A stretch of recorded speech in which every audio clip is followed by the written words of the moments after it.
Hello and welcome to this very special conversation with the new Minister in charge of Housing and Urban Development, Hardeep Singh Puri.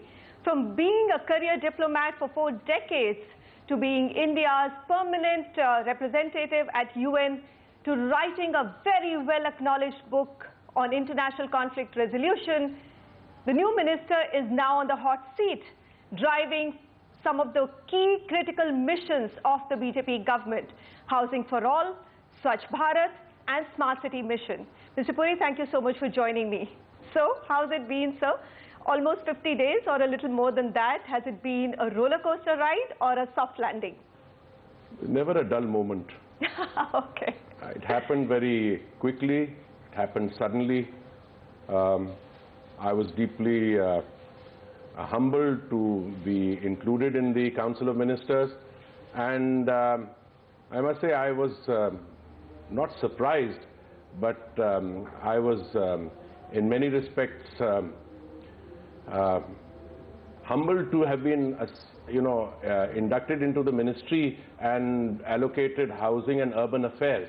Which is a pretty large portfolio. Which is a large portfolio, and it is one which has the privilege of being the ministry where 3 of the Prime Minister's major flagship programs are anchored. Right. Swachh Bharat, Pradhan Mantri Awas Yojana, Housing for All, and the Smart Cities project. And to be associated with the implementation of these programs when they have not only acquired critical mass but are on the verge of the physical manifestations of those schemes being visible. Right. It's a great honor to be associated with that. All right. But having said that, I must say that it's been a sharp learning curve sort of a situation. I've had no pretense that I know what I'm doing. Every day is a new learning experience, and I'm hoping that before too long I'm able to contribute to finding the little solution here and there which will make the implementation even more effective. A lot of work has been done, and I'm just privileged to have been brought in when the work is already done in front. All right, it's already on the roll. Okay, so you've kick-started your tenure making fortnightly appraisals and reviews mandatory. Is that helping? Well, it has just started. We started with the first fortnightly review just a few days ago, and that meeting is still not complete. Let me share with you my personal objectives. We need to measure the progress. We need to be able to quantify with a certain degree of precision as to how those physical targets are being met. So I did not want to start it within the first month, because those would have been meetings which would not have been productive. I spent the first fortnight or so being briefed in a very intense manner by all the project directors and others associated with these. But I think the time has now come for me to be able to appreciate what physical work has been done, what remains to be done. So these are essentially quantification and measurement exercises. First meeting is started. Now we'll be completing the first meeting tomorrow. And then we will do this on a regular basis every fortnight. All right. So you said that you've come in at a time when most of these missions have achieved a critical mass. So let's pick up affordable housing, because housing contributes both to the social sector and GDP. Now, the numbers latest we have is 26 lakh homes, affordable homes have been sanctioned. What's working, what's not? Because you're still far away from the target. Well, let me try and put the number in perspective. In the 10 years of the UPA government, a total of 13 lakh homes in that category. We are talking about affordable housing, right, which by definition means the EWS, economically weaker section, the lower income group, and in December last year the Prime Minister added the middle income group. So in that section, roughly 13 lakh homes were approved in the previous 10 years.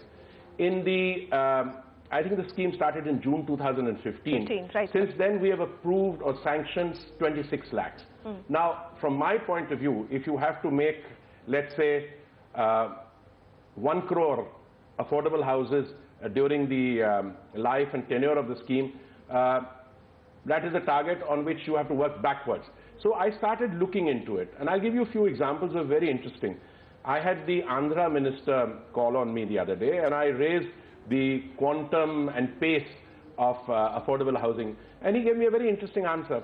He said, look, we spent the first 8 months evaluating different technologies. What would work, what would be cost effective, what is required in terms of other factors which you have to look at. And he said, we've approved a particular technology, and he said, I will give you 5.6 million houses in 15 months. Now, if you look at this state-wise, if you look at how the other states are operating, clearly some states are doing very well. And you see the results of that in terms of structures which have already come up or in the process of being completed. Other states need encouragement. My own sense, based on very preliminary reviews, is that we will meet the target required, and the target is not always critically defined because, you know, you have different sections, etc. I'm sure that well before the 2020. No, absolutely. This is a 2020 thing, right, because it started in June 2015. So the 5-year period is in 20. Okay. I'm sure by 2019, or maybe even before that, we will have the results visible for all to see. All right. Despite the push to affordable housing, mid-income group through credit subvention and loan rates falling, interest rates have fallen quite substantially. They're in the range of 8.5%. Credit to the housing sector has actually touched an all-time low in July this year, and that's beginning to worry everybody, 10%. If you look at 4 years ago, this number was 20% growth, and that reflects also on what it could add up to the GDP number. How do you hope to revive the housing sector per se? Yeah, first of all, let me spend a minute or less on the importance of the affordable housing sector to the GDP figures and reviving the economy. I think this is a very important sector. It's a very large employer. But more than that, I think housing has an emotive appeal. I mean, as the son of refugees, people who were escaping the ravages of the partition and then came and sought shelter in refugee camps, I can tell you how important a small tenement is. And the kind of project that the Prime Minister has in mind makes it more so. You are looking at units between 30 square meters and 70 square meters, where the title of the unit will vest in the lady of the house or co-jointly with the lady of the house. Each tenement will have a kitchen, it will have a toilet. It has a transformative effect. But what are you looking at? You're looking at a situation in which government will provide the land. Government will also provide a subsidy to begin with, 1.5 lakhs to 2.5 lakhs depending on the category. Right. And then the government will also help you get, loans from the banks at favorable rates. Now, you are picking on one part. It is that the banks, I think you mean the public sector banks, have not been forthcoming and so on. I think there is a bit of a problem there. And I think that's a problem my secretary has addressed with the banking secretary's issue which is coming up.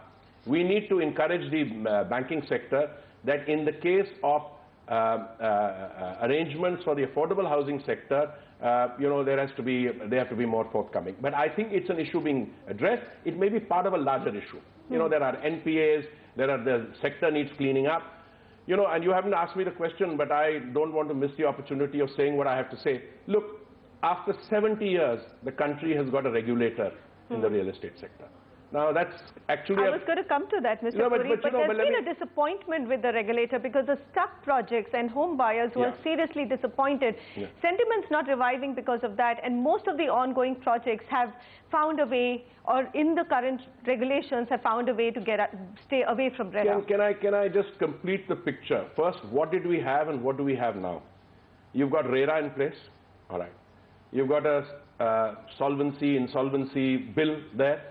You've got industry status to infrastructure, all right?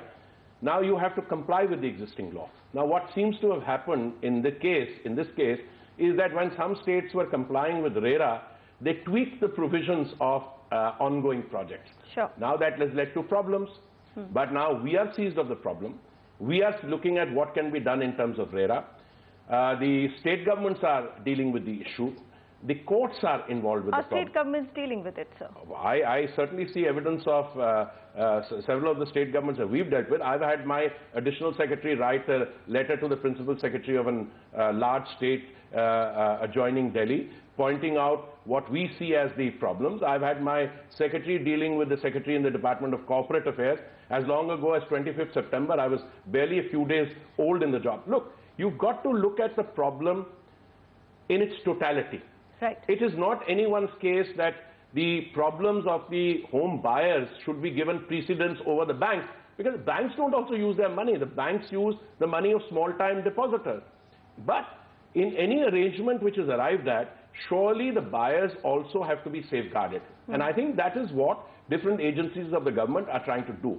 But let me come back to your original question. Will we be able to kickstart, revive, and ensure that we get the Housing for All scheme done by its target date, which is June 2020? I have absolutely no doubt. We will do it. You also touched upon the insolvency code, and there was a clear communication from your ministry and from you, sir, saying that, look, we have spoken to the finance ministry, to the corporate affairs ministry as well, to tweak the insolvency code to protect the home buyers' interest. If you look at the insolvency code and how it's evolved, sir, there have been several tweaks, and the government has been extremely proactive in making those changes because it's a new code and it needs to work. But in this case, it's taking time. Why? No, first of all, I don't want to be negotiating with my senior colleague, the finance minister, who also has additional charge of corporate affairs, through a press interview. But so I would just leave the actual stage of the discussion. But you're hopeful that it will happen, and it will happen soon. No, it has to be done in a pragmatic manner. I think the issue is the government is seized with the matter at every level. And I think what the ultimate test of this process is that the buyers, home buyers, and the affected sectors, home buyers particularly, the ones who are most adversely affected, get relief as we go along. There's no instant magic, but we are at it, and I can tell you we will do the best we can. And you're also at the states for plugging the loopholes in RERA. Is that a clear message to the buyers who are stuck? I think the states, I think the problem has been caused by some states. When the provisions of the ongoing projects in the RERA, when they adopted RERA, they changed it. They did it unilaterally. People have gone to court on that. Now, I don't want a finger point. In the case of a large state adjoining Delhi, it was not done by the present dispensation. It was done by the political dispensation prior to the previous election. Now, I cannot be held responsible for that kind of action. But what we can do, we want to be part of the solution. So we can encourage. But we can encourage within a rule-bound system where we use our margin of persuasion to encourage people, not by, responding to demands of arrest and, lock-up and so on. All right, let's move to the larger urbanization agenda. Your plate is full on that as well. Now, let's begin with Amrit. Here you have a situation where you're going to have India seeing the fastest migration to cities, right? Very quickly, under Amrit, which is the basics of good living in any urban city, what's happening? 212 projects sanctioned. What's happening on ground? The figures are mind-boggling, Manisha. Before I joined the government in my in the Council of Ministers, I was not aware of the broad figures. You are at the cusp of what is popularly called the fourth industrial revolution. Right. And I personally believe that it is the fourth industrial revolution, and if we get what we are doing now right, will be win-win for India. Will we get it right? I think we will. I think we will. Because for the first time, 70% of India is under some form of organized and systematic urban development. You know, our city is unlike one. I know one city from the state where I come from, which was planned. It has a town planner, and you know what I'm talking about. But all the other cities have grown up autonomously. And they have grown up because the migration which has taken place. My question to you is that within Amrit now, I mean, how has the progress been? Are there cities and states which are doing better? Are you encouraged and there are laggards? I know you want to ask me which states are doing well and which are not doing well. You know, fortunately, where I'm sitting just now, I would say out of the 27 states, 20 are doing really well. 7 states and 9 union territories could be encouraged to do better. Okay. Now, I can't get into which one because I have to deal with them. I write letters to them, but those letters are of a privileged confidential nature. We ask them, where do you need assistance? We are quite happy to go the extra mile. And I think when you look at the overall implementation of that scheme, there is, I would say, not cause, there is optimism. Okay. And the scheme is doing well. So Amrit is doing well. That's your review. All right. We'll get into the specifics in another, give you some more time for that. All right. So you're happy with Amrit, but I also need to ask you about Smart City Mission. We're going to do that right after the break.